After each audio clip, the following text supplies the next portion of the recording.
કેમ છો મિત્રો? મજામાં ને? એજ્યુ સફરના 25મી સપ્ટેમ્બરના કરંટ અફેરના વિડીયોમાં આપ સર્વ મિત્રોનું હાર્દિક સ્વાગત છે. મિત્રો, ગઈકાલે ભારત અને ઓસ્ટ્રેલિયાની મેચ જોઈ એના ઉપરથી આપણે એક અંદાજ તારવી શકીએ છીએ કે જ્યારે 5મી ઓક્ટોબરના રોજ આપણા ભારત દેશમાં ક્રિકેટ વર્લ્ડ કપ સ્ટાર્ટ થઈ રહ્યો છે તો ભારતના તમામ બેટરો અને ભારતના તમામ બેટ્સમેનો ફોર્મમાં આવી ગયા છે.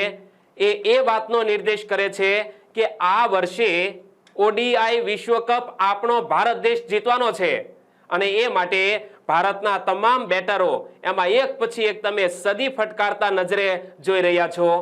એક પછી એક બોલર જે 5 થી 6 વિકેટ ચટકાવી રહ્યો છે, એમાં ચાહે એમ સિરાજ હોય કે મોહમ્મદ શામી હોય, શ્રેયસ અય્યર હોય કે શુભમન ગિલ હોય, એમાં કંઈક ને કંઈક તમને નવા વિક્રમ સ્થાપિત થતા નજરે પડી રહ્યા છે.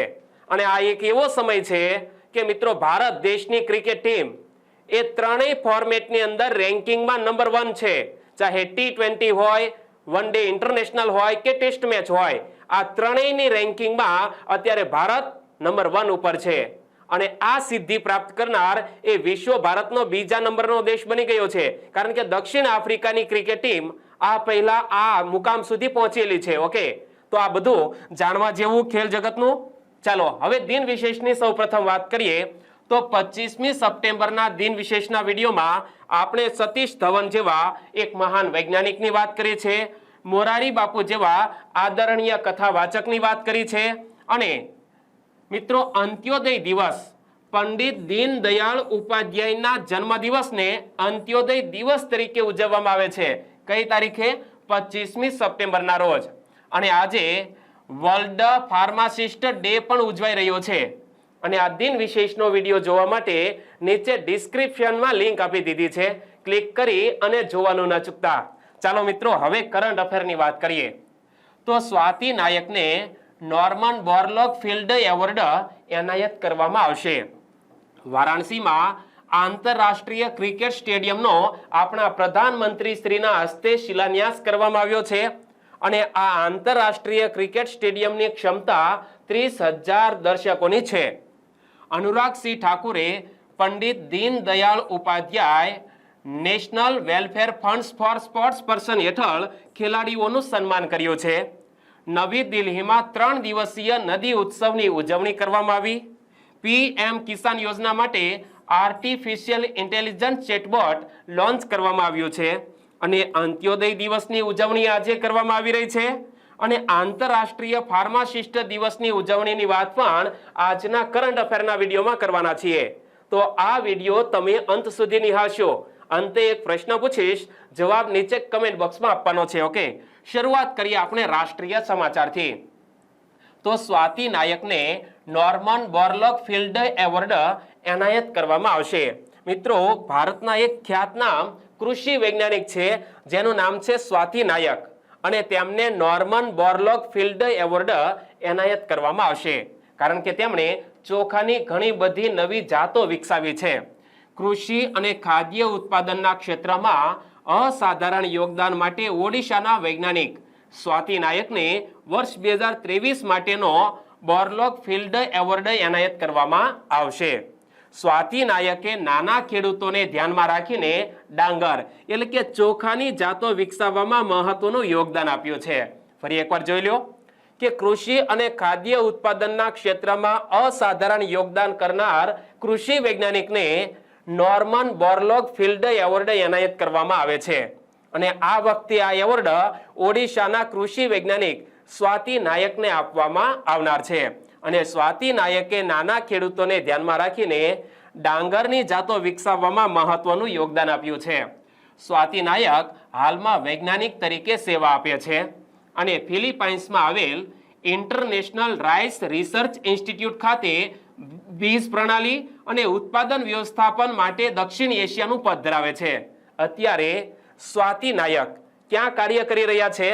તો ફિલિપાઇન્સમાં આવેલ ઇન્ટરનેશનલ રાઇસ રિસર્ચ ઇન્સ્ટિટ્યૂટ ખાતે બીજ પ્રણાલી અને ઉત્પાદન વ્યવસ્થાપન માટે દક્ષિણ એશિયાનું પદ ધરાવે છે. અને આ ઉપરાંત સ્વાતિ નાયકે ભારત સરકાર અને વિશ્વ બેંકની આગેવાની હેઠળના પ્રોજેક્ટ નેશનલ રૂરલ લાઇવલીહુડ મિશનમાં તેમના સહયોગ દ્વારા કૃષિ ક્ષેત્રે મહિલાઓના સશક્તિકરણ ઉપર નોંધપાત્ર અસર કરી છે. મિત્રો, કૃષિ ક્ષેત્રે મહિલાઓના સશક્તિકરણમાં પણ સ્વાતિ નાયકે મહત્વનું યોગદાન આપ્યું છે. સ્વાતિ નાયકને આ વર્ષે 24 ઓક્ટોબરના રોજ નોર્મન બોરલોગ ફિલ્ડ એવોર્ડ આપવામાં આવશે અને પ્રખ્યાત કૃષિ વૈજ્ઞાનિક અને નોબેલ પુરસ્કાર વિજેતા નોર્મન બોરલોગના નામ ઉપરથી આ એવોર્ડ આપવામાં આવે છે અને જે દર વર્ષે 40 વર્ષથી ઓછી ઉંમરના વ્યક્તિઓને આપવામાં આવે છે. આયોવા સ્ટેટ કેપિટોલમાં આયોજિત એવોર્ડ સમારોહમાં વિજેતાઓને આ એવોર્ડ આપવામાં આવે છે. તો મિત્રો, આપણા ઓડિશાના કૃષિ વૈજ્ઞાનિક સ્વાતિ નાયક આ એવોર્ડ ક્યાંથી ગ્રહણ કરશે? આયોવા સ્ટેટ કેપિટોલમાં આયોજિત એવોર્ડ સમારોહમાં તેઓ આ એવોર્ડ પ્રાપ્ત કરવાના છે અને સ્વાતિ નાયકને સ્મારક શિલ્પ અને $10,000 અમેરિકી ડોલરનો નાણાકીય એવોર્ડ આપવામાં આવશે. આગળ વાત કરીએ તો વારાણસીમાં આંતરરાષ્ટ્રીય ક્રિકેટ સ્ટેડિયમનો શિલાન્યાસ કર્યો છે. કોણે? આપણા પ્રધાનમંત્રી શ્રી નરેન્દ્રભાઈ મોદીએ. વડાપ્રધાન શ્રી નરેન્દ્રભાઈ મોદીએ તાજેતરમાં જ તેમના લોકસભા મત વિસ્તાર વારાણસીની મુલાકાત લીધી હતી. મિત્રો, આપણા પ્રધાનમંત્રી શ્રી લોકસભામાં સંસદ સભ્ય ક્યાંથી ચૂંટાયા છે? વારાણસીથી. અને તેમણે પોતાના મત વિસ્તારની મુલાકાત લીધી. મુલાકાત દરમિયાન તેમણે ગંજરી રાજ તલબ વારાણસીમાં આંતરરાષ્ટ્રીય ક્રિકેટ સ્ટેડિયમનો શિલાન્યાસ કર્યો હતો અને આ ઉપરાંત તેમણે Rudraksh international cooperation and convention centre ખાતે કાશી સંસદ સાંસ્કૃતિક મહોત્સવના સમાપન સમારોહમાં પણ ભાગ લીધો હતો. મિત્રો, આપણા પ્રધાનમંત્રી શ્રીએ Rudraksh international cooperation and convention centre ખાતે કાશી સંસદ સાંસ્કૃતિક મહોત્સવના સમાપન સમારોહમાં ભાગ લીધો હતો. તેમજ સમગ્ર ઉત્તર પ્રદેશમાં બનેલી 16 જેટલી અટલ નિવાસી શાળાઓનું ઉદ્ઘાટન કર્યું હતું અને વારાણસીમાં આંતરરાષ્ટ્રીય ક્રિકેટ સ્ટેડિયમ જે બની રહ્યું છે એની ખાસિયતો શું છે? તો મિત્રો, એનું સ્થાન છે વારાણસીના ગંજરી રાજતલબમાં અને કેટલી કિંમતના ખર્ચે આ ક્રિકેટ સ્ટેડિયમ તૈયાર થવાનું છે? અંદાજે 450 કરોડ રૂપિયાના ખર્ચે આ ક્રિકેટ સ્ટેડિયમ તૈયાર થશે. અને મિત્રો, એની ખાસિયતો બીજી એ પણ છે કે જે એની આ લાઇટો ગોઠવવામાં આવશે ને, તો એ લાઇટો એ ત્રિશુલ આકારમાં હશે. કેવા આકારમાં? ત્રિશુલ આકારમાં. અને આ ક્રિકેટ સ્ટેડિયમમાં કેટલા દર્શકો ક્રિકેટ નિહાળી શકશે? 30,000. અને સ્ટેડિયમની થીમ ભગવાન શિવ દ્વારા પ્રેરિત છે, જેમાં અર્ધ ચંદ્રાકાર આકારની છત. કેવા? અર્ધ ચંદ્રાકાર આકારની મિત્રો છત બનાવવામાં આવશે. ત્રિશુલ આકારની ફ્લડ લાઇટ્સ હશે, જે અહીં લાઇટો ઊભી કરવામાં આવશે. કેવા આકારની હશે? ત્રિશુલ આકારની હશે. અને ઘાટ સ્ટેપ્સ એટલે કે પગથિયા આધારિત બેઠક વ્યવસ્થાનો સમાવેશ થાય છે. કાશી સંસદ સાંસ્કૃતિક મહોત્સવના સમાપન સમારોહની અંદર આપણા પ્રધાનમંત્રીશ્રીએ ભાગ લીધો હતો. તો પવિત્ર શહેર વારાણસીની સાંસ્કૃતિક ગતિશીલતાને મજબૂત કરવા કાશી સંસદ સાંસ્કૃતિક મહોત્સવનું આયોજન કરવામાં આવ્યું હતું અને તેમાં 17 વિભાગોમાં 37,000થી વધુ લોકોએ ભાગ લીધો હતો, જેમાં ગાયન, સંગીતના સાધનો વગાડવા, નુક્કડ નાટક એટલે કે શેરી નાટકો અને નૃત્ય અને કલાના વિવિધ સ્વરૂપો જેવી પ્રતિભાઓનું પ્રદર્શન કરવામાં આવ્યું હતું. અટલ નિવાસી શાળા. આપણા પ્રધાનમંત્રી શ્રીએ ઉત્તર પ્રદેશની અંદર અટલ નિવાસી શાળાઓનું ઉદ્ઘાટન કર્યું છે. તો એ કેટલા કરોડના ખર્ચે તૈયાર થશે અને આ નિવાસી શાળાઓની અંદર કોને પ્રવેશ મળશે એ તમે જુઓ. એક તો કુલ ખર્ચ છે અંદાજે 1,115 કરોડ રૂપિયાનો અને 1,115 કરોડના ખર્ચે 16 જેટલી શાળાઓનું નિર્માણ કરવામાં આવશે. અને આ શાળાઓમાં પ્રવેશપાત્ર વિદ્યાર્થીઓ કોણ હોઈ શકે? તો મજૂરોના કે બાંધકામ કામદારોના બાળકોને આ શાળાઓની અંદર પ્રવેશ મળશે. અને એ સિવાય COVID-19માં જે અનાથ થયેલા બાળકો છે, એટલે કે જેમણે માતા પિતા બંને ગુમાવ્યા છે, એવા અનાથ બાળકો પણ અટલ નિવાસી શાળામાં પ્રવેશપાત્ર ગણાશે. અને દરેક શાળા 10 થી 15 એકર જમીન ઉપર બાંધવામાં આવી છે. એની અંદર કઈ કઈ ફેસિલિટીઝ હશે? તો એક તો તેમાં વર્ગખંડો, રમત ગમતના મેદાનો, મનોરંજન સુવિધા, એક મિની ઓડિટોરિયમ પણ હશે, હોસ્ટેલ સંકુલ, મેસ સુવિધાઓ અને સ્ટાફ માટે રહેણાંકનો સમાવેશ થાય છે. એટલે કે જે શિક્ષક સ્ટાફ છે તેના માટેના ક્વાર્ટર્સ પણ અહીં શાળા સંકુલમાં બનાવવામાં આવશે અને દરેક નિવાસી શાળાઓને 1000 વિદ્યાર્થીઓ માટે ડિઝાઇન કરવામાં આવી છે. મિત્રો, દરેક શાળાની અંદર 1000 વિદ્યાર્થીઓ ભણી શકે એવી રીતે 16 જેટલી શાળાઓનું નિર્માણ આ યોજના અંતર્ગત કરવામાં આવશે. અને આગળ વાત કરીએ તો અનુરાગસિંહ ઠાકુરે Pandit Deendayal Upadhyay national welfare fund for sports person હેઠળ ખેલાડીઓનું સન્માન કર્યું છે. આપણા કેન્દ્રીય યુવા બાબતો અને રમતગમત મંત્રી અનુરાગસિંહ ઠાકુરે નવી દિલ્હીમાં Pandit Deendayal Upadhyay national welfare fund for sports person હેઠળ ખેલાડીઓનું સન્માન કર્યું હતું. Pandit Deendayal Upadhyay national welfare fund for sports પર્સનની રચના એવા ખેલાડીઓને મદદ કરવા માટે કરવામાં આવી હતી જેઓ સારું રમે છે પરંતુ ગરીબ અને જરૂરિયાતમંદ પરિવારના છે. મિત્રો, જેઓ આર્થિક પરિસ્થિતિ ખૂબ નબળી છે એવા ઉત્તમ કક્ષાના ખેલાડીઓને આ ફંડ હેઠળ મદદ કરવામાં આવી રહી છે. આ યોજના રમતગમતના સાધનો અને તાલીમ આપવામાં પણ મદદ કરે છે. Pandit Deendayal Upadhyay national welfare fund for sports person હેઠળ આજ સુધીમાં 270 ખેલાડીઓને લગભગ 8 કરોડ 15 લાખ રૂપિયાની સહાય પૂરી પાડવામાં આવી છે. અને આ યોજનાનો પ્રાથમિક ઉદ્દેશ્ય શું છે? રમતગમત અને રમતવીરોની સુખાકારી સંબંધિત વિવિધ હેતુઓ માટે નાણાકીય સહાય પૂરી પાડવાનો છે. જે નાણાકીય મુશ્કેલીઓનો સામનો કરી રહેલા ઉત્કૃષ્ટ ખેલાડીઓ, કોચ અને તેમના પરિવારના સભ્યોને સહાય કરે છે. અને મિત્રો, આપણા કેન્દ્રીય કક્ષાએ યુવા બાબતો અને રમતગમત મંત્રાલયના મંત્રી કોણ છે? અનુરાગસિંહ ઠાકુર. ઇમેજમાં તમે જોઈ શકો છો. આગળ વાત કરીએ તો નવી દિલ્હીમાં 3 દિવસીય નદી ઉત્સવની ઉજવણી કરવામાં આવી રહી છે. National mission on cultural mapping દ્વારા આયોજિત નદી ઉત્સવની આ 4થી આવૃત્તિ છે, જે 22મી સપ્ટેમ્બરથી 24મી સપ્ટેમ્બર સુધી નવી દિલ્હી ખાતે યમુના નદીના કિનારે ઉજવવામાં આવી હતી. મિત્રો, ખાસ યાદ રાખીશું કે આ નદી ઉત્સવની 4થી આવૃત્તિનું આયોજન ક્યાં કરવામાં આવ્યું છે? તો દિલ્હીમાં યમુના નદીના કિનારે આ ઉજવણી કરવામાં આવી છે. નદી ઉત્સવનું આયોજન Indira Gandhi national centre for the arts અને NMCM દ્વારા આયોજિત જનપદ સંપદા વિભાગના સહયોગથી કરવામાં આવ્યું હતું. નદી ઉત્સવની સૌ પ્રથમ શરૂઆત ડોક્ટર સચ્ચિદાનંદ જોશી દ્વારા કરવામાં આવી હતી, જેથી લોકોને જાગૃતિ લાવવા અને નદીઓના પર્યાવરણીય મહત્વ વિશે લોકોમાં જાગૃતિ આવે એ માટે આ નદી ઉત્સવ ઉજવવામાં આવે છે. 2018માં પ્રથમ નદી ઉત્સવ નાસિકમાં ગોદાવરી નદીના કિનારે ઉજવવામાં આવ્યો હતો. મેં તમને શરૂઆતમાં પણ કહ્યું કે નદી ઉત્સવની આ 4થી આવૃત્તિ યમુના નદીના કિનારે દિલ્હીમાં આયોજિત કરવામાં આવી અને સચ્ચિદાનંદ જોશી દ્વારા નદી ઉત્સવની શરૂઆત થઈ. 2018માં પ્રથમ નદી ઉત્સવ નાસિકમાં ગોદાવરી નદીના કિનારે ઉજવવામાં આવ્યો હતો અને ત્યારબાદ કૃષ્ણા નદીના કિનારે વિજયવાડામાં અને ગંગા નદીના કિનારે મુંગેરમાં તેની બીજી અને ત્રીજી આવૃત્તિ યોજાઈ હતી. તો અત્યાર સુધીના 4 નદી ઉત્સવ ક્યાં ક્યાં આયોજિત થયા સમજાઈ ગયું? ગોદાવરી નદીના કિનારે પ્રથમ નદી ઉત્સવ, કૃષ્ણા નદીના કિનારે વિજયવાડામાં બીજો નદી ઉત્સવ, ગંગા નદીના કિનારે મુંગેરમાં ત્રીજો નદી ઉત્સવ અને યમુના નદીના કિનારે દિલ્હીમાં ચોથો નદી ઉત્સવ ઉજવવામાં આવ્યો. દરેક આવૃત્તિનો હેતુ નદીઓ સાથે સંકળાયેલા અનન્ય સાંસ્કૃતિક વારસાની ઉજવણી કરવાનો છે. ચોથા નદી ઉત્સવમાં મુખ્ય અતિથિ તરીકે પ્રકાશ શ્રીવાસ્તવ, આચાર્ય શ્રીવત્સ અને સ્વામી ચિદાનંદ સરસ્વતીએ ભાગ લીધો હતો. આગળ વાત કરીએ તો PM કિસાન યોજના માટે આર્ટિફિશિયલ ઇન્ટેલિજન્સ ચેટબોટ લોન્ચ કરવામાં આવ્યું છે.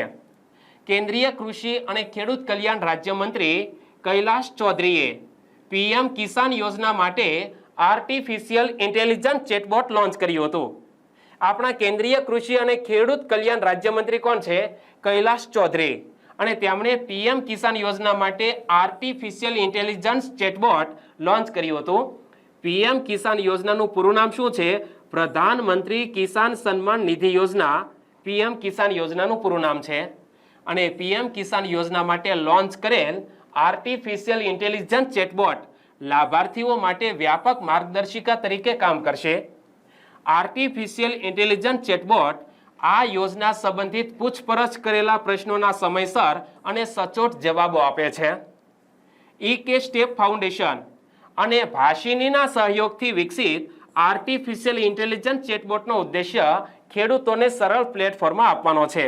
મિત્રો, ઈકે સ્ટેપ ફાઉન્ડેશન અને ભાષિનીના સહયોગથી આ આર્ટિફિશિયલ ઇન્ટેલિજન્સ ચેટબોટ ડેવલપ કરવામાં આવ્યું છે અને તેનો ઉદ્દેશ્ય ખેડૂતોને સરળ પ્લેટફોર્મ પૂરું પાડવાનો છે. એટલે કે ખેડૂતોના પ્રશ્નોનો સરળ રીતે જવાબ આપશે અને તે હાલમાં અંગ્રેજી અને હિન્દી ભાષામાં ઉપલબ્ધ છે અને જે આગામી ટૂંક સમયમાં બંગાળી, ઓડિયા, તેલુગુ, તમિલ અને મરાઠી ભાષામાં પણ ઉપલબ્ધ થશે. અને પીએમ કિસાન યોજનાને સંબંધિત આર્ટિફિશિયલ ઇન્ટેલિજન્સ ચેટબોટ લોન્ચ કરવામાં આવ્યું. તો આ યોજનાની પણ વાત કરી લઈએ કે પીએમ કિસાન યોજના ખેડૂતો માટે ભારત સરકાર દ્વારા શરૂ કરવામાં આવેલી એક યોજના છે. આ યોજના હેઠળ ખેડૂતોને વાર્ષિક ₹6,000ની સહાય આપવામાં આવે છે. આ યોજનાની જાહેરાત પિયુષ ગોયલ દ્વારા 1 ફેબ્રુઆરી 2019ના રોજ વચગાળાના કેન્દ્રીય બજેટ દરમિયાન કરવામાં આવી હતી અને ત્યારબાદ 24 ફેબ્રુઆરી 2019ના રોજ શ્રી નરેન્દ્રભાઈ મોદીએ ઉત્તર પ્રદેશના ગોરખપુરમાં 1 કરોડથી વધુ ખેડૂતોને ₹2,000નો પ્રથમ હપ્તો ડીબીટી એટલે કે ડાયરેક્ટ બેનિફિટ ટ્રાન્સફર કરીને આ યોજનાની શરૂઆત કરી હતી. હવે દિન વિશેષની વાત કરીએ તો અંત્યોદય દિવસની ઉજવણી આજે કરવામાં આવી રહી છે. કોની યાદમાં અંત્યોદય દિવસ ઉજવવામાં આવે છે? પંડિત દીનદયાળ ઉપાધ્યાયની યાદમાં અંત્યોદય દિવસ ઉજવવામાં આવે છે. 25મી સપ્ટેમ્બરના રોજ અંત્યોદય દિવસ તરીકે ઉજવવામાં આવે છે અને પંડિત દીનદયાળ ઉપાધ્યાયની જન્મ જયંતિ નિમિત્તે અંત્યોદય દિવસ ઉજવવામાં આવે છે.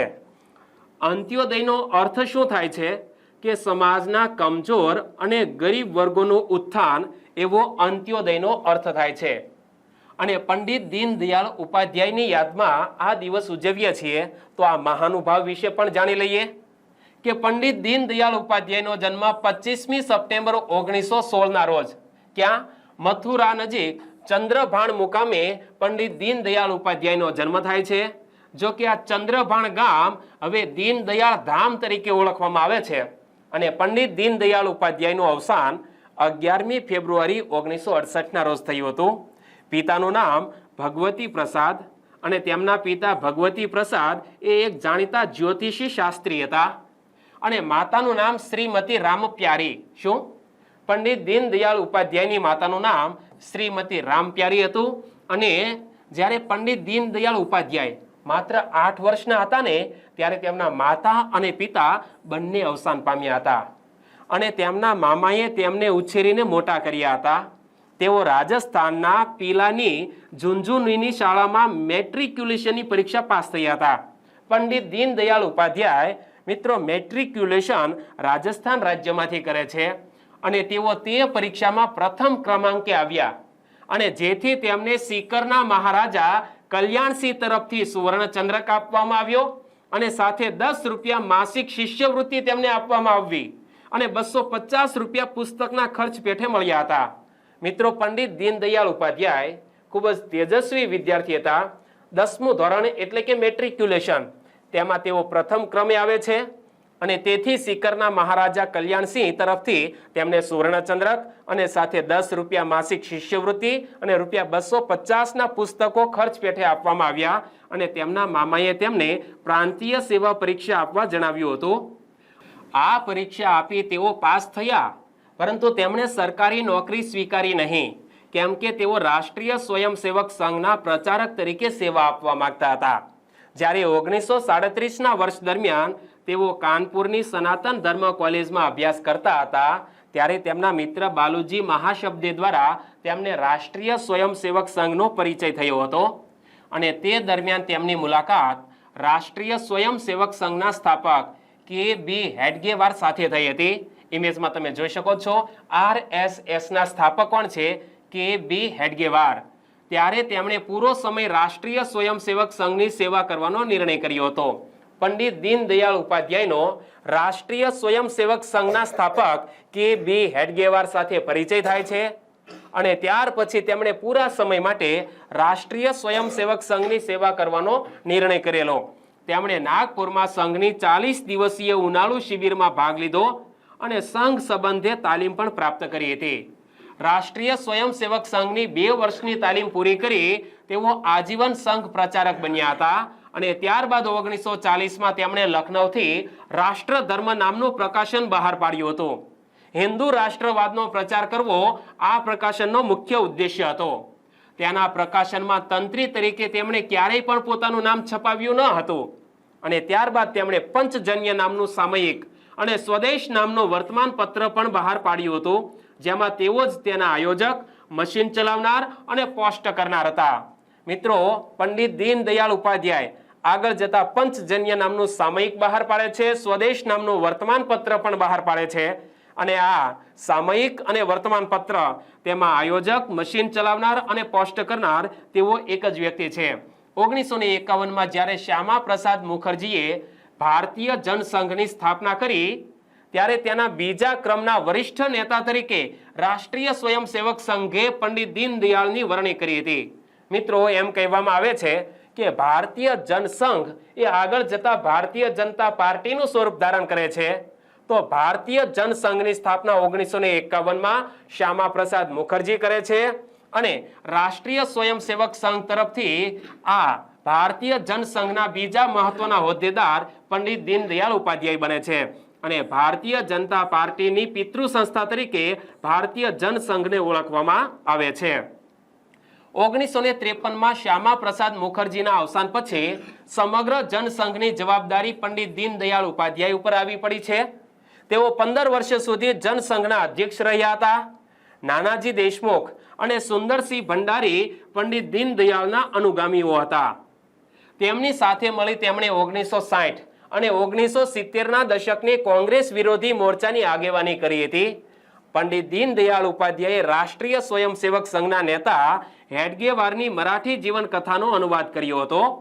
તેમણે ચંદ્રગુપ્ત મૌર્ય આ નામનું નાટક હિન્દીમાં લખ્યું અને ત્યારબાદ શંકરાચાર્યની જીવન કથા પણ આલેખી હતી. પંડિત દીનદયાળ ઉપાધ્યાય એરપોર્ટ આગ્રા ખાતે આવેલું છે.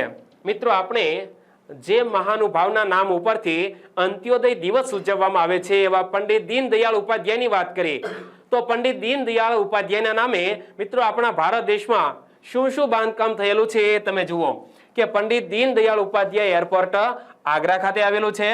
પંડિત દીનદયાળ ઉપાધ્યાય પેટ્રોલિયમ યુનિવર્સિટી ગાંધીનગર મુકામે આવેલી છે. પંડિત દીનદયાળ ઉપાધ્યાય સનાતન ધર્મ વિદ્યાલય કાનપુર ખાતે આવેલ છે. દીનદયાળ રિસર્ચ ઇન્સ્ટિટ્યૂટ તેમની વિચારસરણી પર સંશોધન કરનારી એક સંસ્થા છે. 2018માં સુરતમાં નવા બનેલા કેબલ સ્ટેટ બ્રિજને તેમના માનમાં પંડિત દીનદયાળ ઉપાધ્યાય બ્રિજ નામ આપવામાં આવ્યું હતું. ઇમેજમાં તમે જોઈ શકો છો કે સુરતમાં આ કેબલ સ્ટેટ બ્રિજ બનાવવામાં આવ્યો 2018માં. આ બ્રિજનું નામકરણ પણ પંડિત દીનદયાળ ઉપાધ્યાયના નામ ઉપરથી કરવામાં આવ્યું છે. વારાણસીમાં 16 ફેબ્રુઆરી 2020ના રોજ શ્રી નરેન્દ્રભાઈ મોદીએ પંડિત દીનદયાળ ઉપાધ્યાય મેમોરિયલ સેન્ટરનું ઉદ્ઘાટન કર્યું હતું. તેમજ પંડિત દીનદયાળ ઉપાધ્યાયની 63 ફૂટની પ્રતિમાનું અનાવરણ કર્યું, જે દેશની પંડિત દીનદયાળ ઉપાધ્યાયના નામ ઉપરથી બનાવવામાં આવેલી સૌથી ઊંચી પ્રતિમા છે. ફરી એકવાર જોઈ લઈએ કે વારાણસીમાં 16 ફેબ્રુઆરી 2020ના રોજ વડાપ્રધાન શ્રી નરેન્દ્રભાઈ મોદીએ પંડિત દીનદયાળ ઉપાધ્યાય મેમોરિયલ સેન્ટરનું ઉદ્ઘાટન કર્યું. પંડિત દીનદયાળ ઉપાધ્યાયની 63 ફૂટની પ્રતિમા મિત્રો ક્યાં આવેલી છે તો એ વારાણસી મુકામે અને તે દેશની સૌથી ઊંચી પંડિત દીનદયાળ ઉપાધ્યાયની પ્રતિમા છે. હવે આગળ વાત કરીએ તો આંતરરાષ્ટ્રીય ફાર્માસિસ્ટ દિવસની ઉજવણી કરવામાં આવી. ક્યારે? આજે ઉજવાઈ રહ્યો છે આ દિવસ વર્લ્ડ ફાર્માસિસ્ટ ડે. ક્યારે ઉજવાય છે? 25મી સપ્ટેમ્બરના રોજ. 25મી સપ્ટેમ્બરના રોજ આંતરરાષ્ટ્રીય ફાર્માસિસ્ટ દિવસ, અંગ્રેજીમાં કહીએ તો વર્લ્ડ ફાર્માસિસ્ટ ડે તરીકે ઉજવવામાં આવે છે. આંતરરાષ્ટ્રીય ફાર્માસિસ્ટ દિવસ દુનિયાભરના ફાર્માસિસ્ટ કેમિસ્ટને સમર્પિત છે. જેઓ આપણા સારા સ્વાસ્થ્ય માટે કામ કરી રહ્યા છે એવા ફાર્માસિસ્ટ અને કેમિસ્ટને આ દિવસ સમર્પિત છે. સ્વાસ્થ્ય સેવાઓને વધુ અસરકારક બનાવવા માટે ફાર્માસિસ્ટનું આગવું પ્રદાન રહેલું છે. તેઓને સન્માનિત કરવા અને પ્રોત્સાહિત કરવા માટે વર્ષ 2009થી આ દિવસ ઉજવવામાં આવે છે. અને વર્ષ 2022ની વર્લ્ડ ફાર્માસિસ્ટ ડેની થીમ શું રાખવામાં આવી હતી? Pharmacy United in action for a healthier world.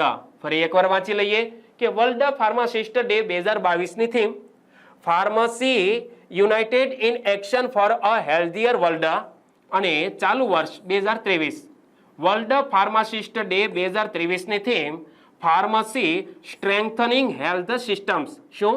Pharmacy strengthening health system એટલે કે આરોગ્ય સિસ્ટમની મિત્રો સૌથી સારી તાકાત હોય તો એ છે ફાર્મસી.